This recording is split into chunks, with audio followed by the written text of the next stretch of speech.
Hello. Oh, thank you for dressing appropriately for court.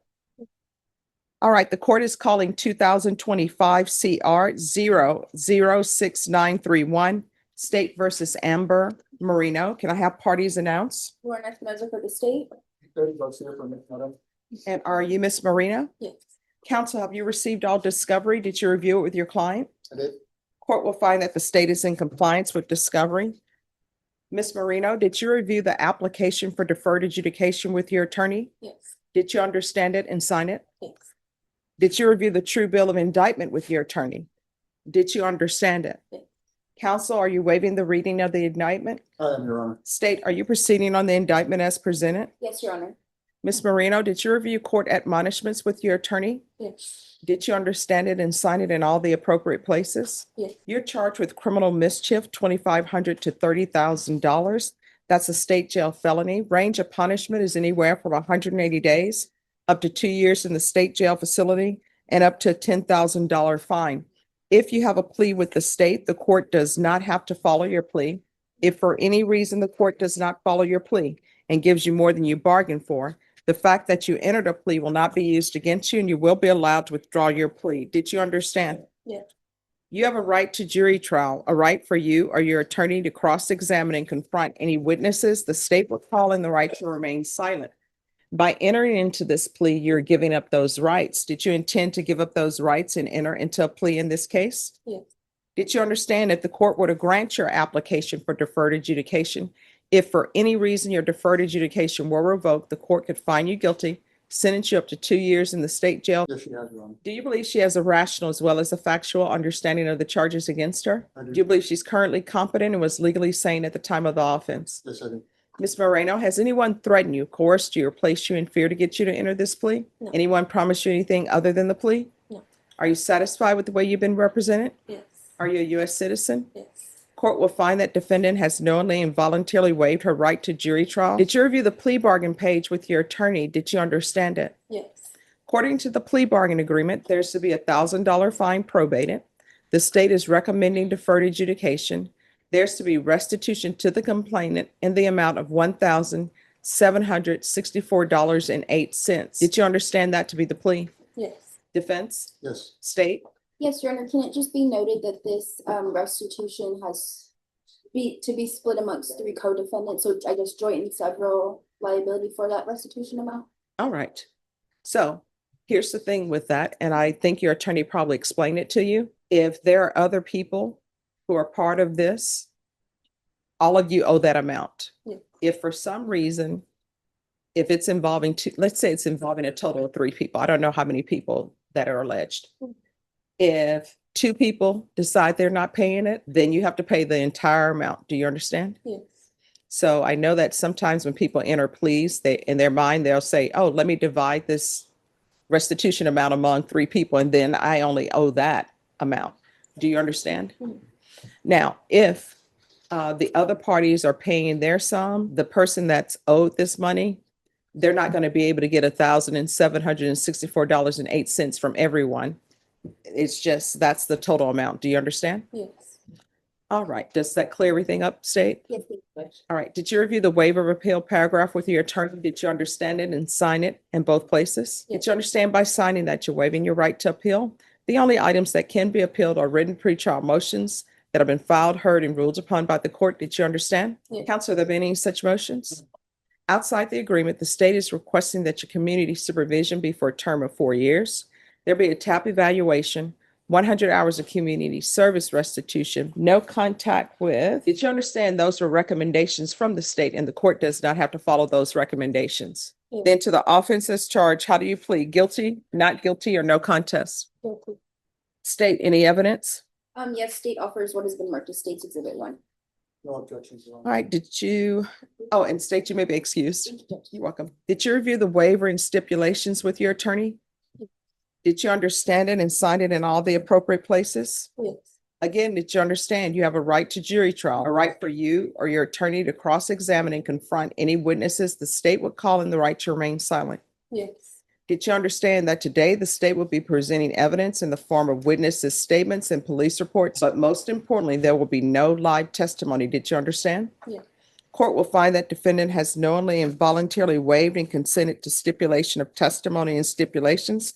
Court will accept into evidence State's Exhibits 1 and attachments, and the court will review the same. All right, after reviewing State's Exhibits 1 and attachments, the court will find there is sufficient evidence to find you guilty. The court will defer finding of guilt as you've applied for deferred adjudication.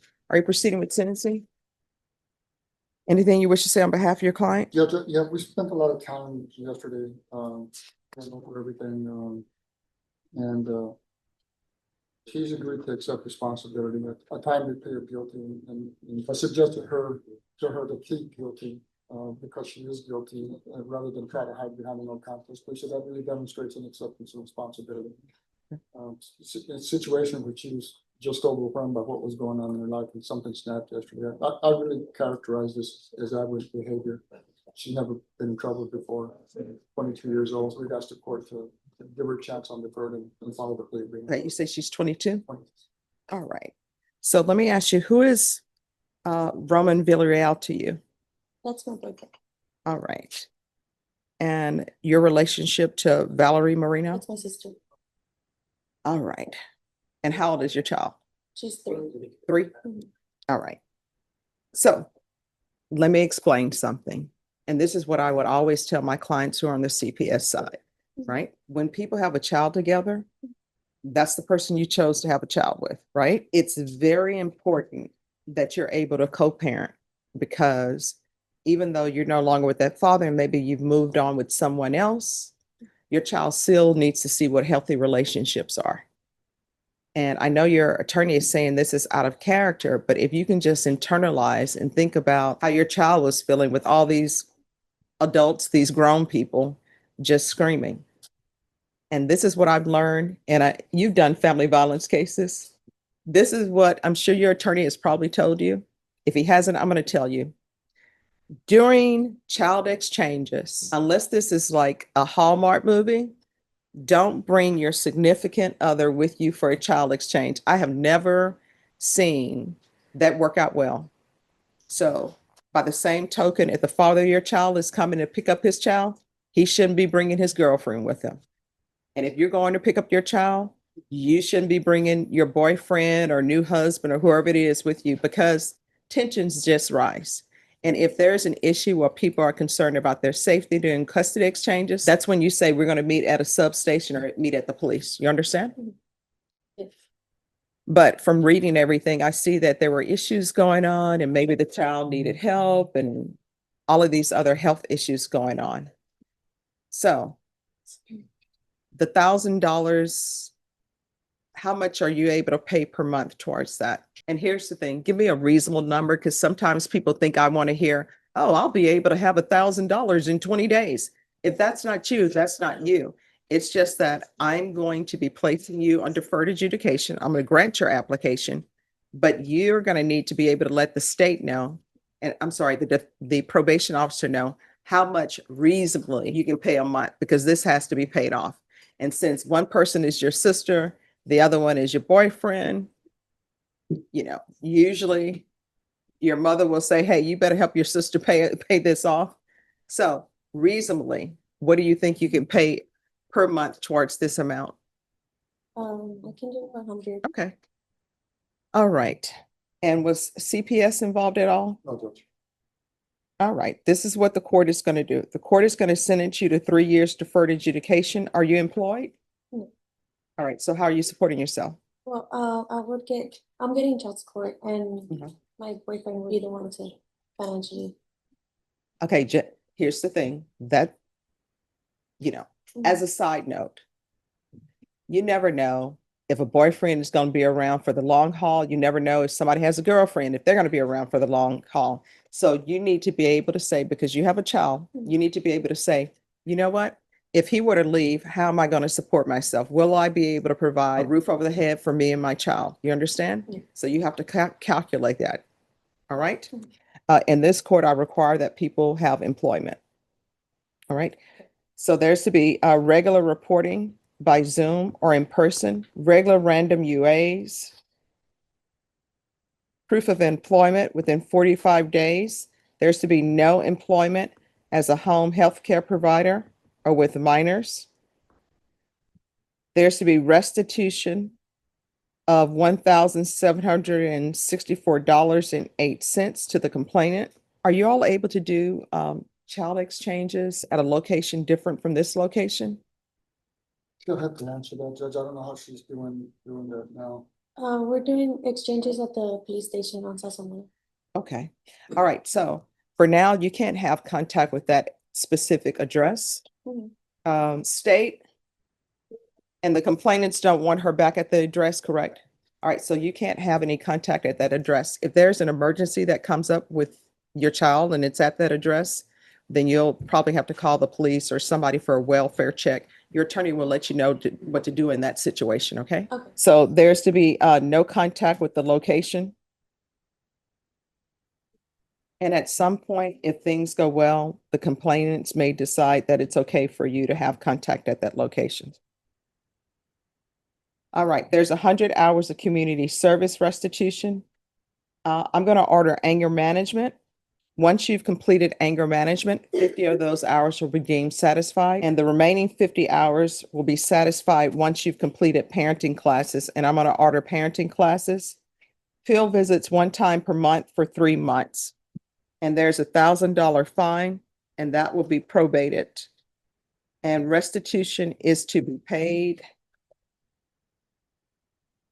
at $100 per month.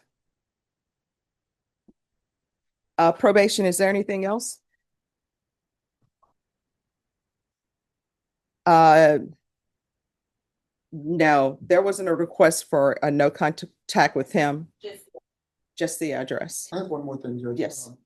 What would you set the supervisory fees at? Set them at the minimum because of. In regards to that, legally, now that they've changed things, she'll have to fill out a form. Okay. And once she fills out that form saying that she's indigent and provides proof, I'll receive notice of that, and then I'll be able to make a decision on that. And can she get that form from probation to fill out? Yes. Okay, thank All you. right. And what I can tell you, supervisory fees, they help probation run their operations. Okay. Okay. All right. Is there anything else you need from the court? Did you review the document entitled Trial Court Certification of Defendant's Rights to Appeal with your attorney? Did you understand it and sign it? Because this is a plea bargain agreement, because I followed your plea bargain agreement, because you waive your right to appeal, you do not have the court's permission to appeal. Do you understand? Yeah. All right, we can go off the record. Here's the thing: to be successful on probation in this court, communication is key. If you have an issue, let probation know about it. If you feel they're not addressing it, you can always come back to the court and address it with me. Do you understand? Yeah. All right, good luck to you. Make better decisions, okay? Thank you. All right, you're welcome. Thank you, counsel.